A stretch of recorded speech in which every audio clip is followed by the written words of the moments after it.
Assalamualaikum warahmatullahi wabarakatuh. Perkenalkan, nama saya Muhammad Refandra Jaya dari Departemen Teknik Mesin Angkatan tahun 2022.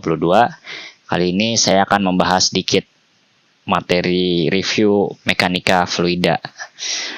Alasan saya membuat review singkat ini karena yang saya lihat di platform emas tuh, setelah UTS tuh kita bakal belajar tentang analisa diferensial aliran fluida. Nah, di mana di situ bakal ngebahas aliran fluida.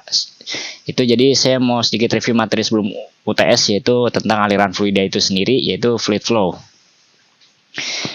Nah, jadi aliran fluida tuh apa sih? Jadi definisinya tuh biasanya kita definisikan dengan dua pendekatan Lagrangian dan pendekatan Eulerian. Dalam pendekatan Lagrangian ini, sebuah partikel atau elemen fluida diidentifikasi dan diikuti selama bergerak. Gumpalan fluida yang diidentifikasi ini bisa berubah bentuk, ukuran, dan keadaannya saat bergerak. Hukum mekanika harus diterapkan pada setiap saat. Kesulitan dalam melacak gumpalan fluida ini menghilangkan kemungkinan menerapkan pendekatan Lagrangian. Sementara untuk pendekatan Eulerian atau yang di sebelah kanan, jadi Lagrangian itu yang di kiri, Eulerian itu yang kanan. Pendekatan Eulerian ini terdiri dari mengamati fluida dengan menetapkan stasiun-stasiun pengamatan yang tetap di lapangan aliran, gerak fluida yang dijelaskan oleh komponen kecepatan yang diekspresikan sebagai fungsi ruang dan waktu. Gerakan fluida di semua titik dalam lapangan aliran ditentukan dengan menetapkan hukum mekanika di semua stasiun tetap. Jadi intinya tuh kalau Lagrangian itu kita tuh mengidentifikasi itu partikel ini gerak terus di setiap titik-titik ini, banyak titik-titik ini terhadap waktu. Nah, padahal kalau kita identifikasi kayak gini tuh untuk menerapkan hukumnya tuh terkadang ada yang susah. Apalagi kalau alirannya tuh bisa berubah kayak gini nih. Ngebelit kayak gini pasti kan susah banget. Nah, makanya kita ntar kedepannya pasti sering pakai yang pendekatan Eulerian, di mana titik-titiknya tuh kita ngitung antara titik-titik ini aja, nggak terhadap waktu. Jadi buat kita menghitungnya itu lebih mudah.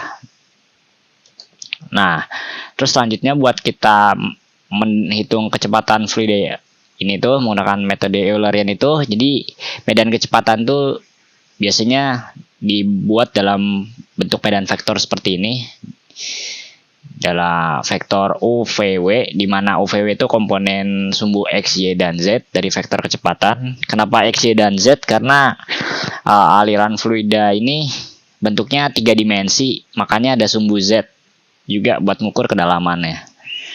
Nah, terus bisa cari besar kecepatannya, itu dilambangkan dengan V atau V mutlak. Itu sama kayak pelajaran menghitung besaran vektor zaman dulu yang buat ngubah dari besaran vektor ke besaran skalar itu dengan dimutlakin jadi akar komponen U kuadrat tambah V kuadrat tambah W kuadrat buat dapat besaran V-nya, kecepatannya.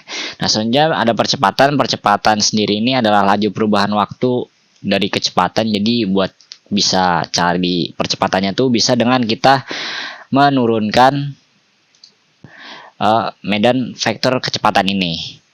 Nah, tapi yang perlu diingat, selain kita menurunkan terhadap komponen UVW,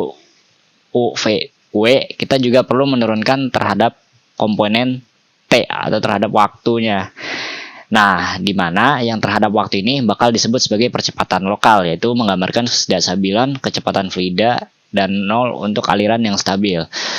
Nah, kemudian yang kita turunkan biasanya terhadap U, V, dan W itu adalah percepatan konvektif, menggambarkan fakta bahwa kecepatan partikel fluida dapat bervariasi karena pergerakan partikel dari satu titik dalam ruang ke titik lainnya. Ini bisa terjadi baik untuk aliran yang stabil maupun tidak stabil. Nah, jadi dari kita menurunkan terhadap U, V, dan W ditambah dengan kita menurunkan terhadap waktunya buat dapat nilai percepatan dari fluida. Nah, buat dapat ngubah dari besaran vektor ke besaran skalarnya sama kayak yang tadi percepatan, yaitu dengan dimutlakin. Jadi nanti dapatnya akar T kuadrat tambah U kuadrat tambah V kuadrat tambah W kuadrat kayak gitu. Nah, selanjutnya ada contoh soalnya buat pembahasan kasus tadi. Jadi ini saya ngambil contoh soal.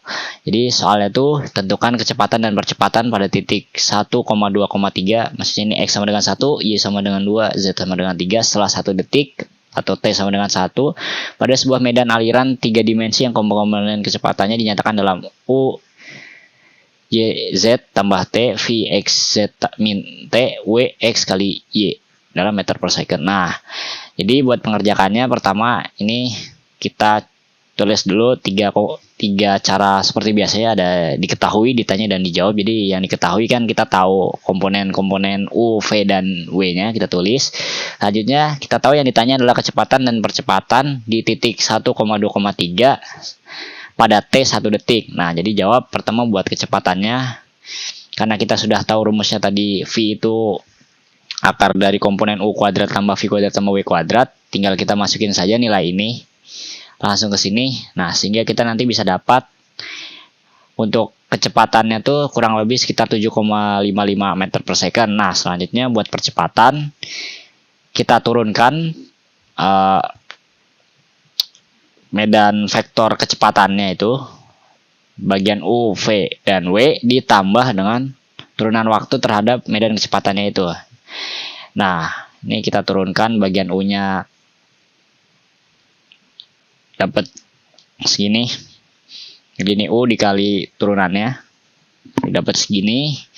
Kemudian kita sederhanakan, kita masukkan nilai ininya, nanti bakal dapat kurang lebih bentuk akhirnya. Untuk turunan pada bidang I itu U, J itu V, ini K itu Z,